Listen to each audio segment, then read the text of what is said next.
Hello viewers, welcome to Newsweek South Asia, a program that talks about breeding of terrorism and its impact on South Asian nations. Let's begin with the headlines first. Indian security forces gunned down Alpha independent commander, nabbed his aide. Pakistan's obsession with blasphemy laws leading to extrajudicial killings. And US lawmakers express concern over hasty withdrawal from Afghanistan. In Assam, a movement that started demanding the deportation of the illegal migrants witnessed the birth of militant outfit, the United Liberation Front of Assam, in 1979. Ever since its inception, the Alpha has been a source of continuous violence in the state.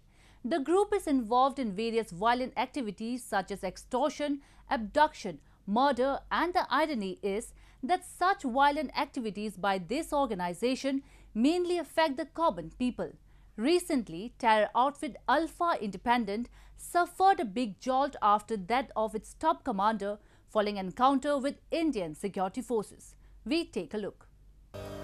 Dwipin saw the newly appointed commander of the band outfit Alpha I's Western Command was shot dead in an exchange of fire in Bongaigaon district of Lower Assam, and another cadre was nabbed alive. Dwipin was appointed after former Deputy Commander-in-Chief Drishti Rajkhua surrendered in November. Padum Rai, another outfit member, has been taken into the custody along with 2 guns, a grenade and several mobile phones. This comes days after the band outfit abducted 3 employees of Oil and Natural Gas Corporation in Sivsagar district. 2 of them have been rescued since. I must compliment the security forces for eliminating the Ulfa military commander and apprehending one of their gunmen. I must also compliment for them to get the 3 ONGC, two out of the 3 ONGC personals released, and we hope for the best for the 3rd one. Ulfa, after it was marginalized, certainly is looking for survival. They are also looking for money, and that's why they are into petty crimes of abduction and of extortion. And certainly they need to be kept under check, and I am happy to see that our security forces are doing an appropriate job to ensure that Ulfa is kept under check, and whatever are their remnants, they do not organize themselves in a manner that they pose a big challenge. Since 1979, the United Liberation Front of Assam has been at the forefront of insurgent violence in the Indian state of Assam. The group, which has been demanding secession from the Union of India, became active in 1982 when it killed a well-known Bengali lawyer, Kalipada Sen. The outfit continued to remain indulged in killing civilians and harassing population through extortion in the name of protection money or business tax from the business houses. The insurgent group is also engaged in conducting recruitment drive in Udalguri and Darang, as well as Tinsukia, Sivsagar and Dibrugarh, the districts which have been their strongholds.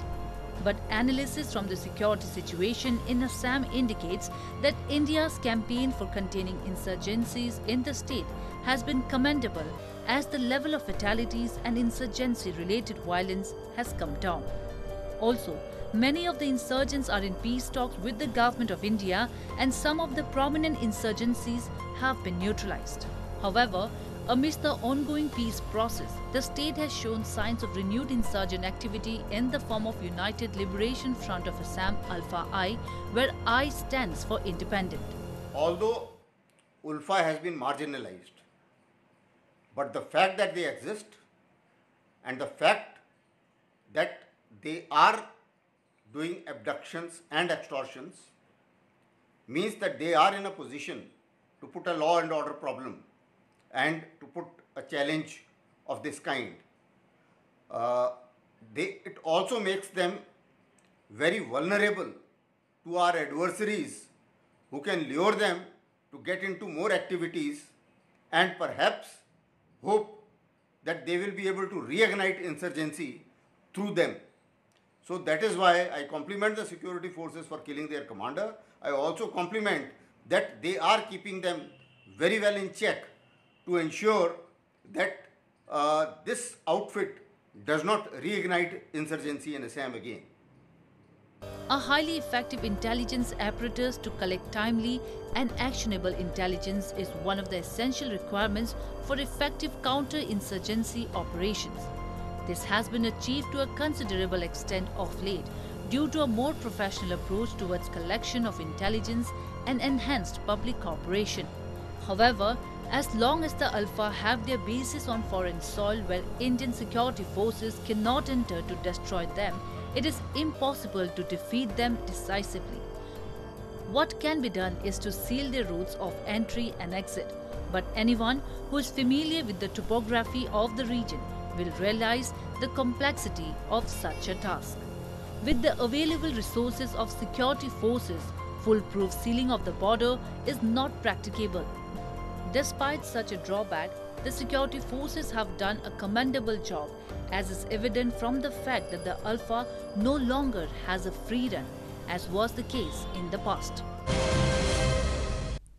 Blasphemy is a highly sensitive issue in deeply conservative Pakistan, where mere allegations have led to extrajudicial killings and mob violence. Human rights campaigners have long sought the repeal of blasphemy laws, arguing they are used to victimize religious minorities or settle personal scores. However, Pakistan has turned blind eye to this discriminatory law. We have a report. These are the visuals of a mob of enraged Muslims staging a protest outside the civil hospital in Faisalabad district of Pakistan. Members of the crowd were demanding that the two Christian nurses of the hospital, Maryam Lal and Nevish Uruj, be arrested and hanged for committing blasphemy. Muslim colleagues accused the two women of committing blasphemy by removing a sticker that had a Quranic text written on it. Beheading is the only punishment for blasphemer. These were the words of protesters gathered in the emergency department of hospital, and one of them even kicked Maryam Lal as she entered a police van. Moreover, a ward boy in the hospital also confessed to wounding her in a knife attack. Somehow both the nurses were rescued by policemen. In Pakistan, such false accusations of blasphemy are widespread and often motivated by personal vendettas or religious hatred. Pakistan's religiously discriminatory legislation has contributed to horrible human rights abuses, creating an atmosphere of intolerance for religious minorities that often leads to violence and discrimination. Accusations are highly inflammatory and have the potential to spark mob lynchings, vigilante murders, and mass protests. As you can see that recently two nurses were targeted in Pakistan and mob, they attacked hospital and they claimed that these nurses have committed blasphemy. Now these are normally personal vendetta cases where Muslims target non-Muslims, and these nurses are now facing blasphemy cases against them in court of law, and they are behind the bars, and nobody can save the victims of blasphemy law in Pakistan. This is the situation where, for example, if I am a Muslim and I am working in a company and there is a non-Muslim whom I don't like, I can go to police station and I can say that he has done sin by speaking against Prophet Muhammad or Quran, and I don't need any witnesses or anything. My testimony is enough to implicate anyone in Pakistan. Since Pakistan added Section 295B and 295C to the country's controversial blasphemy laws in 1987, the number of blasphemy accusations have skyrocketed. In February 2021, Center for Social Justice, an NGO based out of Lahore, released data that showed the abuse of blasphemy laws had increased exponentially in Pakistan. According to this advocacy group CSJ, from 1987 to December 2020, at least 1,855 persons have been alleged under the offences related to religion under Pakistan blasphemy laws. One of the most high-profile cases drawing global attention has been that of Asia Bibi, who was handed the death penalty on charges of blasphemy in 2010 and imprisoned until November 2018 when the Supreme Court acquitted her. But not everyone is fortunate. At least 20 people convicted of blasphemy remain on death row in Pakistan. Although no judicial execution for blasphemy has ever occurred in Pakistan, the threat of violence and murder by non-state actors looms large. The Center for Social Justice in its report has claimed that at least 75 people have been killed so far in the country on the accusation of blasphemy. Quite frequently, bloodthirsty religious fanatics or radical groups go on killing sprees inside and outside the courtroom, targeting the accused, their families and lawyers, or anyone who may have expressed support for them.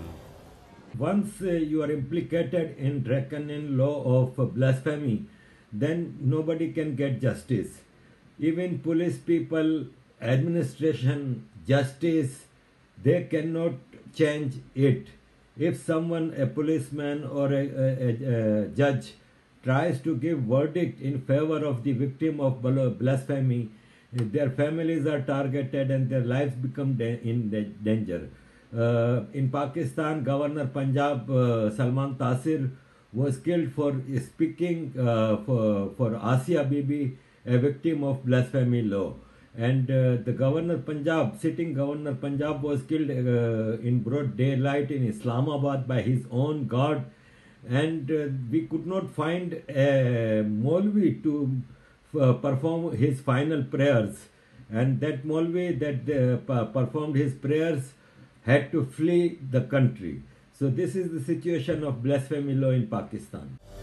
Pakistan's blasphemy laws violate the rights to life, freedom of thought, conscience and religion or belief, and also freedom of opinion and expression.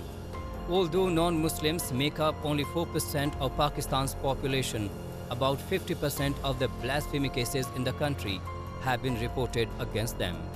Love and affection of the Holy Prophet is such a precious asset that Pakistanis are willing to torture and kill for it, and nothing indicates that they will stop anytime soon. Let's now move to Afghanistan, where the US-Taliban deal signed in February 2020 is the bedrock of all negotiations around the Afghan conflict. The agreement requires the US to withdraw its military forces from the country, with the United States set to withdraw its troops from Afghanistan before the 20th anniversary of the September 11 terror attacks. US lawmakers have expressed concern over the future of common Afghan people. We take a look. US President Joe Biden announced on April 14 that Washington will withdraw all remaining forces from Afghanistan before September 11, 2021. Given the persistent terrorist threats in Afghanistan, there are serious questions about the Biden administration's decisions. Recently, lawmakers of both the parties in US expressed concerns over the future of Afghanistan. US Special Envoy Zalmay Khalilzad testified before the Senate Foreign Relations Committee on US policy in Afghanistan, where lawmakers questioned him about how common Afghan people will be protected if the Taliban takes control after American troops leave the country. Khalilzad quoted President Biden and other administration officials in saying that the US would remain committed to Afghanistan and its development and human rights gains since 2001 despite the withdrawal. We intend to maintain our embassy and will continue to provide development assistance, promote economic investment, and advocate to preserve the gains for minorities and for women, including their meaningful participation in the ongoing negotiations and their appropriate representation throughout society. According to a report by the United Nations, the years-long conflict in Afghanistan continues to wreak a shocking and detrimental toll on women and children, who accounted for 43% of all civilian casualties, 30% children and 13% women. This has triggered a sense of resentment among the Afghan citizens at the government's failure to stop a campaign of killing that appears to be aimed at silencing progressive voices of women in the country. There are apprehensions about a possible reversal of progress on women's rights over the last 2 decades if the Taliban return to any sort of power with the withdrawal of foreign troops from the country. Hence, US lawmakers expressed concern that whether women would be safe if the Taliban becomes strong in the country. What can you say publicly in terms of what the predictions are in terms of Taliban treatment of women should they take over the government? Again, personally, I'm concerned about public executions and other forms of brutality that will just be so incredibly offensive. And if that's the case, what do we do? Are we going to sit back and just watch that, wring our hands, and mourn the fact that we had made so much progress? And by the way, I think America and allies have to take pride in the progress that was made. I think that's probably our biggest concern here, is having all that progress be for naught. Attacks on working women have intensified since the government of Afghanistan began peace negotiations with the Taliban militant group in September 2020. The danger of targeted killings is forcing many women to quit their jobs, being the only option, as they have to remain alive. Observers say that the new US administration should carry out an honest review of the entire peace process and push the Taliban to make consensus. The talks are crucial to find a lasting solution to the Afghan conflict. But it should not be on the Taliban's terms, which could wipe away whatever little progress Afghanistan has made in last several years. Pakistan has always tried to revive the issue of Khalistan, a separatist movement that is long dead. Through various means and strategies, Islamabad tries to instigate Sikh youth in India and abroad with the objective of spoiling their future. Time and again, Indian security forces have busted terror modules of Sikh separatist group Khalistan Liberation Force and its sympathizers involved in planning target killings and extortions. Recently, NIA filed a charge sheet against 8 terrorists of Khalistan Liberation Force for their involvement in killing Shaurya Chakra awardee Comrade Balwinder Singh Sandhu at the direction of their Pakistan-based handlers. A report.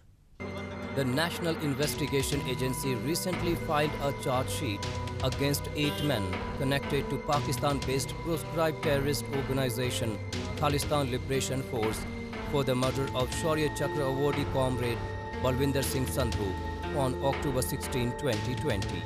Sandhu, who was conferred with the Bravery Award for fighting against terrorism in Punjab, was gunned down by 2 bike-borne men at his home in Bhikiwin town of Taran district in Punjab.